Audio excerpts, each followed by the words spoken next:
You're listening to the Life Coaching Secrets Podcast, episode number 87.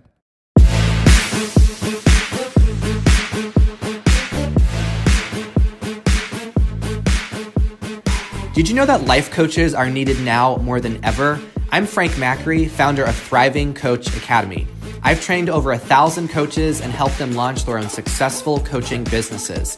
If you want to make an incredible income and impact as a coach and have a lot of fun doing it, I'll show you exactly how to get it done. This is Life Coaching Secrets. What's up, coaches? Welcome back to the show. I know it's been a while since I've posted an episode, and I've had a lot of exciting things happen in my life. I recently closed on a brand new house the day before Thanksgiving. Everything got finalized. I was given the keys, and I am now a homeowner for the very first time. And that has been very exciting, and it's also been a little bit overwhelming. I am learning a lot about home ownership, and I've had so many fun house projects that I've been working on as I've been getting settled over the past few weeks. It's been about 3 weeks since I've moved in, and time has just flown by. And in that time, I have come up with a good number of podcasts that I want to share with you. And we are now entering the holiday season. So my intention over the next several days is to release what I'm calling the 12 days of podcasts. So make sure you are subscribed to the Life Coaching Secrets podcast so you are notified, because every single day we will be releasing a new one. So when you are traveling, when you are preparing your house for the holidays, for family that might be visiting, when you have some downtime, wrapping presents or doing your thing, maybe being off from work on vacation, you will have a podcast ready for you. For those of you new to the show, welcome. My name is Frank, and I have been in the coaching industry for about 8 or 9 years now. And this podcast is for you to teach you how to be successful as a life coach.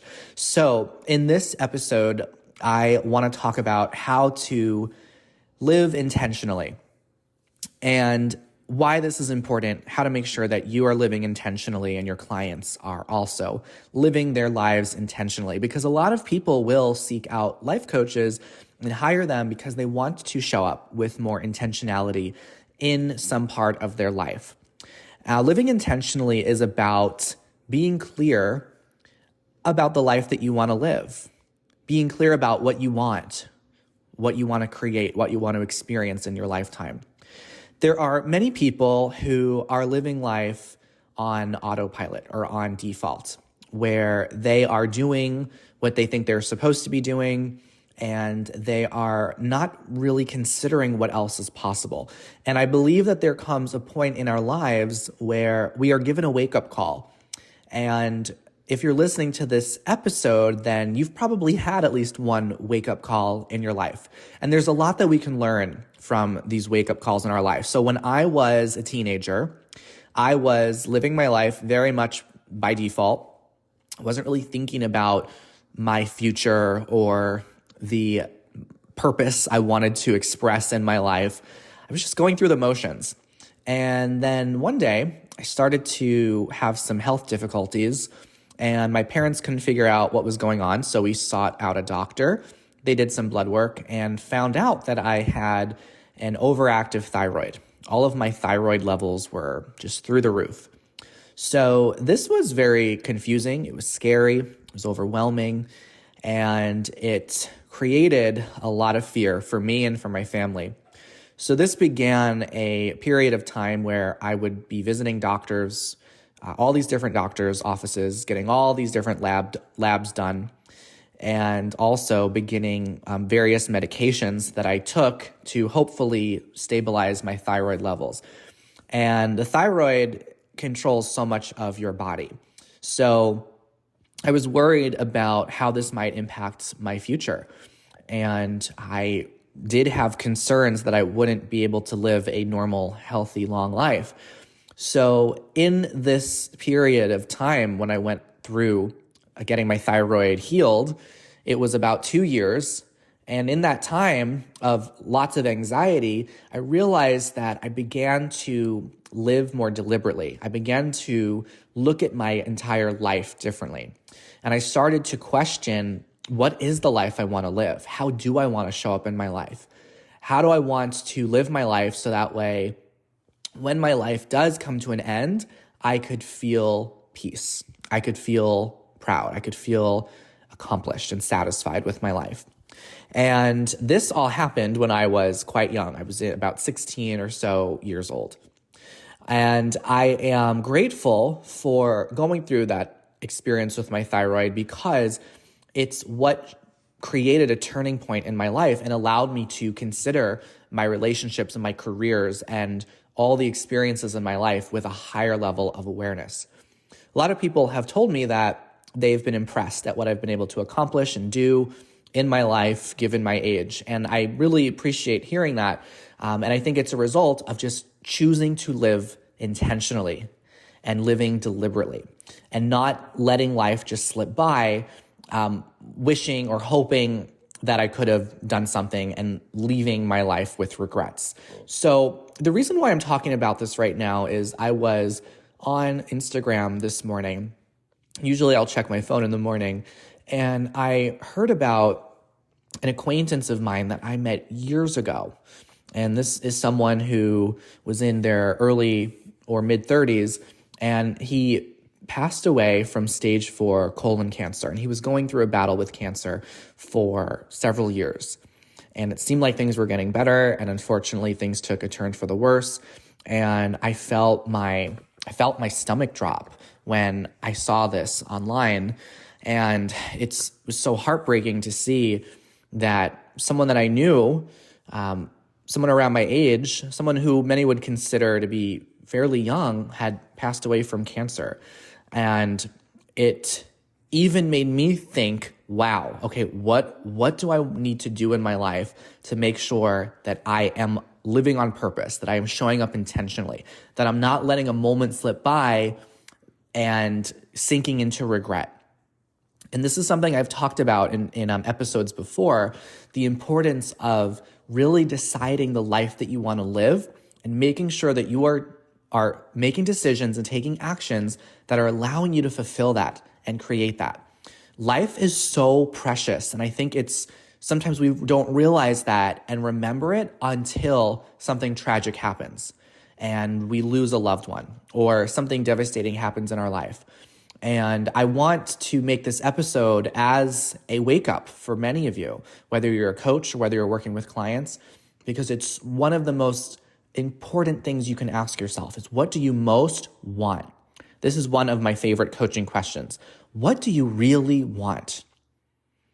We live so much of our life doing what others want of us, doing what we think we should do, going after what we think we should want, but not really looking within and thinking, who are we really? Who are we being? Is that the person we want to be? Are we living the life that we want to live? So I want to share with you, this is a story I tell and share with all of our coaches in the academy. And it's a true story. It is the story of Bronnie Ware.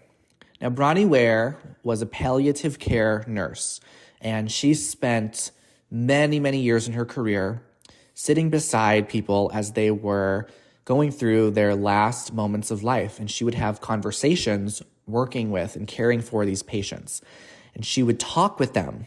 She'd have these conversations, and she started to document what they were sharing. She would record what epiphanies and breakthroughs her patients had as they lived their last days of life. And she noticed that there were themes, there were patterns in what people were sharing. And she compiled all of those patterns and created what is known as the 5 regrets of the dying. Now, I know that this all sounds very morbid, and it's something that sometimes we don't want to look at. We don't want to think about death. But death can be one of our greatest teachers. Death can allow us to choose how to live. It sounds kind of ironic that death is such a great informer and teacher on how to live our life. We are all going to die, and it's so important that we face our own death with an awareness and with curiosity. So that way you can choose to not live your life in a way where you're going to end up with regrets. So I want to share with you what the 5 regrets were that Bronnie discovered with her patients. And I want you to listen closely to these and notice where these regrets might be showing up for you, or where you might be currently getting stuck in some of these challenges that some of her patients face throughout their lives, and how you could start to turn that around, because all it takes is one decision. You are one decision away from living intentionally, from showing up in the way that you want to show up. All right, so here we go. Number 1, the most common regret that Bronnie discovered with her patients was the regret of wishing that you had the courage to live a life true to yourself, not the life that others expected you to live. So her patients would say, Bronnie, I wish that I had the courage to live a life true to myself, not a life that others expected of me. This was the most common regret. And so many of her patients realized as they were dying that they had so many dreams that were unfulfilled. They let those dreams slip away, or they pushed them to the side so that way they could live a life that others expected them to live. She even found that most people, they hadn't even honored half of the dreams they had for their life. And it was due to the choices that they made, or really the choices that they didn't make in their life, that caused these dreams to be unfulfilled. Now, so many clients that I've worked with, when they have their goals and dreams, it's very common for other people's opinions to be something they need coaching on. What are other people going to think of me if I decide to pursue this? What are other people going to judge about me? Now, you may have heard me talk about this story if you've watched our Coaching 101 training, which you can get free access for at our website, thrivingcoachacademy.com. You may have recalled that I talk about my decision to become a coach and how I was so afraid that other people would judge me. But I knew that if I didn't pursue this, I would be filled with regret.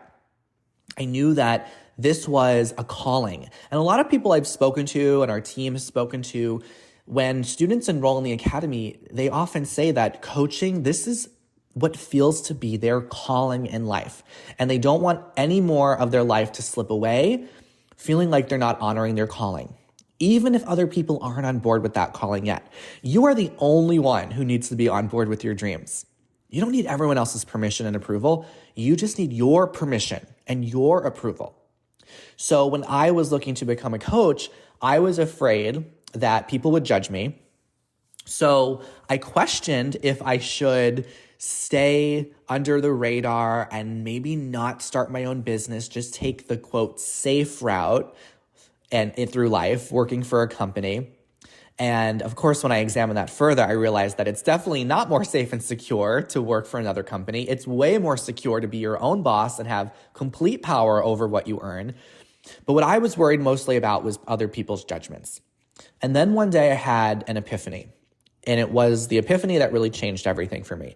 I realized that no matter what path I would take in my life, there were going to be judgments. People were going to judge no matter what. So I had the choice to decide what version of me I wanted people to judge. I could choose to let people judge the version of me that's playing small and holding back, or I can let them judge the version of me that's playing big, that's showing up to my life in the fullest possible way. And I knew that I would much rather have people judge that version of me. So I decided in that moment, I'm not going to let my fear of what other people think of me hold me back in my life. It is one of the worst feelings ever to go to sleep at night and think, wow, I let my fear win. I let my fear around other people's opinions hold me back from living the life that I most wanted to live. So think about that for yourself. What is a goal that is unfulfilled for you? And what is a judgment that you worry other people might have about you if you really pursued that goal? It might not even be a goal. It just might be a way of expressing yourself in your life, where you worry that if you express yourself in this way, people will have judgments about it. Now, every single person I've talked to, every single coach that I've trained, they have had some fear of what other people think of them. So you're normal if you have this happen. We are social creatures, we're tribal creatures. So it's normal to have that part of you that worries about what other people think. But it's not necessary to keep holding on to that fear, okay? It's very important that you decide to live a life true to yourself so that way you don't end up with that regret. So what are you holding back on? What decision are you not making? What way are you not expressing yourself? And how could that change? Let people judge the fullest version of who you are. You want people to judge that version of you. And you might as well let them, because they're going to judge no matter what. So that's the biggest regret of the dying. The second one is, I wish that I hadn't worked so hard. Bronnie especially noticed this was a regret among most of her male patients. They wish they hadn't worked so hard. I feel like they missed out on some of their children's youth and time with their loved ones. So this was the second most common regret that she found. People that were just running on this treadmill, so to speak, of just climbing up the ladder and just going through this existence where they are just living for a paycheck. And a lot of people regretted that they had really worked so hard. And that's one of the other reasons I'm so grateful for coaching as a career, because the scalability in this industry it's incredible. When I started out as a coach, I had worked really hard. And I filled up my practice working with so many one-on-one clients. And then one day I decided I was going to start coaching groups instead of coaching individuals. So I was able to work less, but actually earn more and help more people. So I was making a bigger impact and making more money and having more time. So working hard is an interesting, I have a whole podcast where I talk about hard work and how it's really not necessary for you to work hard in order to have an amazing life. It's one of the most common rules that people have, the rule that you need to work hard to be successful. What if you didn't, right? What if you could work smarter? Like that expression, work smarter, not harder. What is the life you want to live? And then how could you work to create that life? So you're not just working hard, but you're actually working smarter. You're working to create a life that gives you more freedom. So that is the second regret of the dying. People wish they hadn't worked so hard. The second regret is, I wish that I had the courage to express my feelings. I feel like this goes very closely to the first regret. So it just shows you how powerful that is for people. Again, it's, I wish I had the courage to express my feelings. So a lot of people, she found, would hold back their true feelings just to not rock the boat, to keep the peace. So they just settle. They settle for a life that's mediocre or fine instead of a life that's amazing, instead of a life where they're truly seeing what they're capable of. And what's interesting is she also found that a lot of people developed illnesses because of the bitterness and the resentment that they held on to. And I very much believe that our mindset, our emotions definitely impact our physical body. And there's been a lot of research done on that, how the mind affects the body. And Bronnie also found this as well. A lot of people had developed sicknesses because they had held so much in. So what are you holding in right now? What are you holding in? What part of you are you holding in from expressing? What would it take for you to express your true feelings, for you to express yourself in the fullest possible way? Now, again, I know that the fear is, well, other people might judge me or other people might leave you. Well, maybe it's time for some of those people to leave you, right? It's like when the snake sheds its skin so that way it could have its new skin, right? This is something we go through as humans. We evolve. If you're not growing, you're dying, right? We must continually look for ways to grow. And part of growth, it's one of the painful parts of growth. Sometimes people are unwilling to accept the evolved version of who we are. And those are people that are not a good fit in your life, right? So rather than give your energy to people that want to keep you small, start focusing on people and communities and mentors that encourage you to play big, that show up in the fullest possible way. If someone is threatened by your growth and your evolution, then that is their business, not yours. It is your duty to honor yourself and continue to grow in your life and express yourself so you can show up in the fullest possible way. When you have friendships, mentorships, and communities that honor you for not just who you are, but the person you're going to become, those are the people you want to keep around and support. Okay, so let's go to the next regret. So the next regret, number 4, is I wish I had stayed in touch with my friends. I wish I had stayed in touch with my friends. And Bronnie found that a lot of people had let some of their friendships go. They got caught up in their own lives, and some of their friendships just slipped away, and they regretted not giving some more time and effort to the friendships that they know deserved that. So a lot of people missed out on their friends when they were dying. So this could be an opportunity for you to think about who are the people in your life that you want to reconnect with. Who are the people that you want to invite back into your life? Who's someone that you want to catch up with that you haven't in a while, right? We can get so caught up in just going through the motions that you might miss out on some of those amazing golden friendships that you used to have. And let me tell you, there's part of being in the academy, we have a continuing education course on positive psychology that students can optionally enroll in as well. And there is one of the homework assignments in that course is where you reach out to someone that you haven't spoken to in a while, and you write a letter to them, and if possible, you go visit them and you spend time with them. And we've had students do that exercise and say that it's been so transformational, so moving. Sometimes the people they visit, the friends they reconnect with, are moved to tears because they are so grateful and happy to be reconnecting with this person they hadn't connected with in some time. So we all strive for and desire connection. It's a human need in all of us. So who is someone that you can reach out to this holiday season and connect with again? So the 5th most common regret that she found was, I wish that I had let myself be happier. I wish I let myself be happier. So many people didn't realize that their happiness is a choice that they can choose to make. So a lot of people stayed stuck. They didn't know how to be happy. This upsets me so much because it's not that it's their fault. It's just that people aren't taught how emotions work. In the academy, one of the fundamental things that we teach is that your thoughts create your emotions. So if you are feeling any way, you just need, and you want to change it, you need to identify what are the thoughts, what are the rules, what are the expectations that are causing you to feel the way you're feeling, and how could you rewrite that? How could you rewrite those rules so that way you can feel happy, so that you can feel better in your life? A lot of people also go for fine. And I call it the 4-letter F word to look out for in coaching with your clients. You want to look out for the 4-letter F word, and that word is fine, F-I-N-E.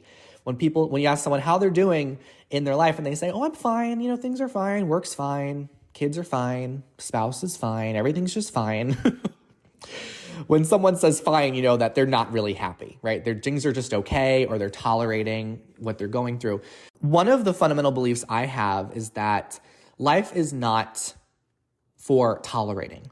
So what in life are you tolerating right now? Whether it be relationships or people, circumstances in your life, all of the energy that you are putting into tolerating your current circumstances, you could be putting that energy into creating the life you actually want.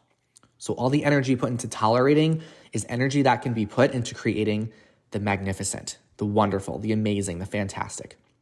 And in order to get to great, in order to get to amazing and magnificent and fantastic, you have to let go of good. You have to let go of fine and so and okay. So what are you currently tolerating? Maybe it's your career, your home environment, some relationships in your life. And instead of tolerating, when you get honest with yourself, what do you really want? What do you really want? So this episode, again, is about living intentionally. So I want to leave you with the questions that I started this episode with. So that way, as you're closing out this year and heading into the new year, you can make decisions right now on how could you show up next year even more intentional. You're devoting your energy to things that are really creating the life you want. focusing on the relationships you want and letting go of the relationships that don't serve you, the opportunities that don't serve you, the work that doesn't serve you. So what do you most want? What are you really wanting to create? What do you want to experience? Life is way too short for you to worry about other people's opinions of you. So let people judge you, because people are going to judge no matter what, and go create an intentional life. All right, that's what I got for this episode. Thanks for listening, and I'll see you in the next one. Hey, would you like access to powerful coaching tools you can use on yourself and clients right away? For being a listener of the podcast, I'm giving you a VIP guest pass to get a sneak peek into my coach training program. Inside, you'll learn our coaches' secret tool they use to transform their clients' lives. And you'll also get a training on how to launch a coaching business. Just head over to www.thrivingcoachacademy.com/VIP to get started. I'll see you on the inside.